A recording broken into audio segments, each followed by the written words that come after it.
নাই বাপ রে, আমার স্ত্রীও নাই, আমার জন্য মা নাই, আমার স্ত্রীও নাই। আল্লাহ তাকে দেখো না,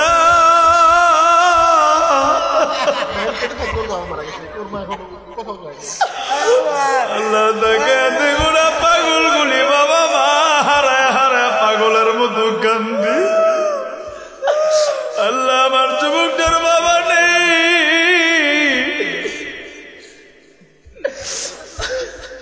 একটু পানি দেন বেউস।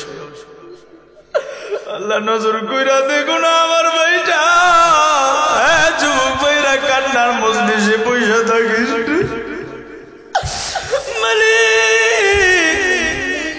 তাকে দেখো না, পীরগঞ্জের ঠাকুর গাওয়ার পীরগঞ্জের ভাইরা বাবা হারাইয়া মা হারাইয়া পাগলের মতো কাঁদতে।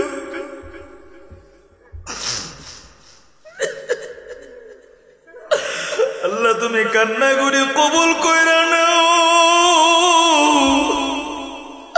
আল্লাহ গো কান্নার ছেলে আজকের এই মাহফিলটা কবুল করো। আর কোন যুবক নেই রে, দেখি না আল্লাহ থেকে দেখো না। কোন বাবার কাছে বাপ চাইতে লজ্জা লাগে? যে বাবা তোরে বুকটার উপরে জড়া দইরা দইরা খুব বাড়াইছে রে। হে দাঁড়ানা দাঁড়ানা, একটা মিনিট দাঁড়ানা, আবার আল্লাহ তোর দিকে তাকা আছে। আল্লাহর রহমত নাজিল হয়ে গেছে। আরে দেখো না, দাঁড়ানা, দেখি না, আল্লাহ তাকায় দেখো না। তোমার গোলাম গুলি কেমনে ভুল কইরা বাবাটারে জড়ায় ধরা ধরা কান্দে। দাঁড়ানা, 2টা মিনিট দাঁড়ায় কান্না। আমার আল্লাহর বড় কান্না বড় ভালো লাগে। এ বন্ধু, কান্না ছাড়া গুনাহ মাফ হয় না, কান্না ছাড়া আমার আল্লাহরে পাওয়া যায় না। এ যুবক ভাইয়ের কোনো যুবক নাই রে, দাঁড়ানা, বাবাটারে জড়ায় ধইরা দাঁড়ায় দাঁড়ায় আমার আল্লাহর দিকে কান্না। আরে কত যুবকের কত ভাইয়ের বাবা নাই, আরে বাবা না দেখা পাগলের মতো কান্দে। এ যুবক, বাবা থাকলে বইসা থাকিস না, বাবার বুকটার লগে জড়ায় তুইরে তুইরা পাগলের মতো কান্না রে। আমার আল্লাহ কান্না ফেরত দেবে না। অনেকের বাবা নাই হে বন্ধু, অনেকের বাবা নেই। হে বন্ধু, তোর দাদা যদি থাকে, তোর চাচা থাকলে হাত রাত ধইরা কাঁদনা। বন্ধু দেখি না রে, আজকের কান্নার মজলিসের কান্না আল্লাহ ফেরত দিবে না। আল্লাহ তাকা দেখো না, একটা ভাই কেমনে কান্দে বাবাটারে দেখে নেই। আরে পাগলের মতো কান্দে। হে পাগল, আয়না, তুই আমার কাছে আয়না, আয়না রে আয়না, তুই আমার হাত ধইরা কাঁদবি আয়না। হে পাগল, আয়না রে, এই সন্তানটা দেখো না কেমনে পাগলের মতো কান্দে। আর কোন যুবক নাই রে, দেখি না। যুবতী বন্ধুর মা যদি দেখে রে, মার হাতরা তৈরা তৈরা জড়ায় জড়া কান্না। আল্লাহ দেখো না, হে মাদ্রাসার ছাত্র ভাই তুমি পড়াবো না। হে মাদ্রাসার ছাত্র ভাইরা, উস্তাদ থাকলে উস্তাদের হাতরা তৈরা চোখের পানি বালায় কাঁদবি। মুসলমান ভাইরা রে আমার, আল্লাহ ডাক দিয়ে কই যুবক, এই হাত তুমি কেন পেঁচা রাখলা? এবার যুবকটা ডাক দিয়ে কই, হুজুর আমার এই হাতরার ভেতরে পচন ধরেছে।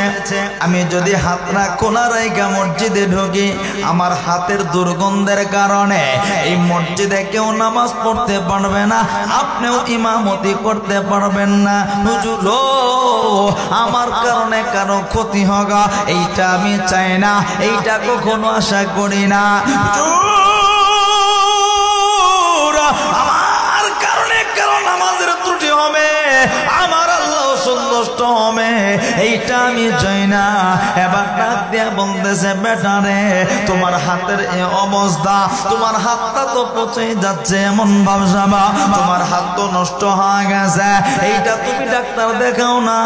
এবার যুবক ডাক দেখ হুজুর এমন এমন ডাক্তার নাই যাদেরকে আমি দেখাই নাই, এমন এমন চিকিৎসা নাই আমি করি নাই, ডাক্তার দেখা কবিরাজ দেখা সব চিকিৎসা আমি করছে কিন্তু আমার হাত ভালো হয় না। এবার হুজুর ডাক দিয়া কই যাও তাইলে অন্য কোন রাষ্ট্রে তুমি চিকিৎসা করা। চোখের পানি ফলাইয়া ডাক দিয়ে কই হুজুর আমি অন্য রাষ্ট্রে কেন, গোটা পৃথিবী দিয়ে চিকিৎসা করাইলেও আমার হাত কোনোদিন ভালো হবে না। হুজুর আশ্চর্য হয়ে গেছে, আইরে বেটায় কয় গে ডাক্তার দেখাইলে বুঝে হাত ভালো হইব না, এইটা তুমি কেমনে জানো? হুজুর আমি জানি, কারণ হইল হুজুর আপনার ব্যথা এক জায়গায়, মলম যদি আরেক জায়গায় লাগান ব্যথা কোনোদিন ভালো হবে? জোরে বলেন ভালো হবে? আরো জোরে ভালো হবে? হুজুর আমার ডাক্তার দেখায় লাভ নাই, আমার সমস্যা অন্য জায়গায়। এবার আল্লাহর গোলাম ডাক দেখ হুজুর আমি গোটা দুনিয়া কেন, দুনিয়ার সব ডাক্তার যদি দেখায় আমার হাত কোনোদিন ভালো হবে না। হুজুর আশ্চর্য হয়ে গেছে, এ বেটা এটার কারণটা কি বলতে চাও তুমি একটু বলো না? জবাব চোখের পানি বলিয়া ডাক দিয়ে হুজুর এই দুনিয়াতে আমার বাবা ছিল না, ছোট্ট রেখা আমার বাবাটা বিদায় হয়ে গেছিল, আমার বাবা দুনিয়া থেকে ইন্তেকাল করার পর আমার মা আমার কষ্ট কইরা লালন পালন করছে। শুধু তাই না আশপাশের সমস্ত মানুষ গড়ে আমার মামার বাড়ির আত্মীয় স্বজনরা সবাই আমার মারে কইছে চলো চলো বাড়িতে চলো, এইখানে থাইকা লাভ নাই, তোমার অন্য জায়গায় বিয়া দিব, শান্তিতে তুমি